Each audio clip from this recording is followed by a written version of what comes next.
በስመ አብ ወወልድ ወመንፈስ ቅዱስ አሐዱ አምላክ። ጥር 23 በዚህች ዕለት አሕዛብን ለሚያስተምር ለከበረ ጳውሎስ ደቀ መዝሙሩ የሆነ የከበረ ሐዋርያ ጢሞቴዎስ በሰማዕትነት ሞተ። የዚህም ቅዱስ ልደቱና እድገቱ ልስጥራን ከሚባል አገር ነው። አባቱም ከዋክብትን የሚያመልክ ዮናናዊ ነው። እናቱ ግን በኦሪት ሕግ ጥላ ስር ያለች ናት።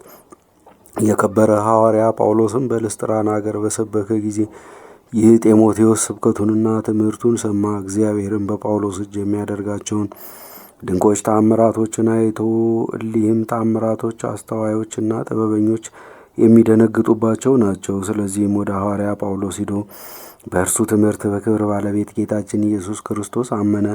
በአብ በወልድ በመንፈስ ቅዱስ ስም ተጠምቆ የሐዋርያ ጳውሎስ ደቀ መዝሙሩ ሆነ። ወደ ብዙ አገሮችም ተከትሎት በመሄድ ከእርሱ ጋር ደከመ። ታላቅ መከራና ብዙ ሐዘንም ደርሶበታል። ሐዋርያው ጳውሎስም በኤፌሶን ውስጥ በአንዲት ሀገር ላይ ኤጲስቆጶስነት ሾመው። በዚያንም ጊዜ ወደ እርሷ ገብቶ ለሰዎቿ በክብር ባለቤት ጌታችን ኢየሱስ ክርስቶስ ስም ሰበከ። ብዙዎችንም ወደ ቀናች ሃይማኖት መልሶ የክርስትና ጥምቀትን አጠመቃቸው። ከዚህም በኋላ በዙሪያ ወዳሉ ብዙዎች ሀገሮች በርቀትም ለሚገኙ ሀገሮችም የከበረ ወንጌልን ሰበከላቸው። የከበረ ሐዋርያ ጳውሎስም 2 መጻሕፍቶችን ጽፎ ወደ እርሱ ልኳል። እርሳቸውም ሕዝብን የሚያስተምርባቸው፣ ራሱም ከቢጸ ሐሳውያን የሚጠበቅባቸው፣ ቅስና ወይም ዲቁና ሊሾም የሚገባውንና የማይገባውን የሚለይበት፣ ክህነት በማይገባው እጁን እንዳይጭን የሚያስጠነቅቁ ናቸው።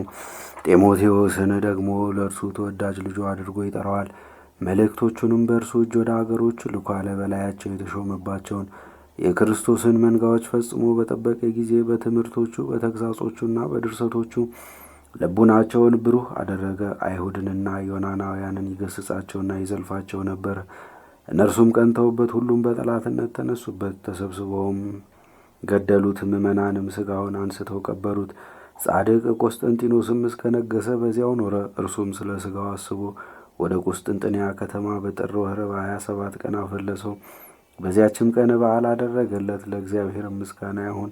እኛንም በዚህ ሐዋርያ ጸሎት ይማረን፣ በረከቱም ከእኛ ጋር ትኑር ለዘላለሙም አሜን። በዚችም ዕለት የከበሩ ሰማዕታት የጌርሎስና የአትናቴዎስ የጻድቁ ንጉሥ የቴዎዶስዮስ መታሰቢያቸው ነው። በረከታቸውም ከእኛ ጋር ትኑር ለዘላለሙም አሜን።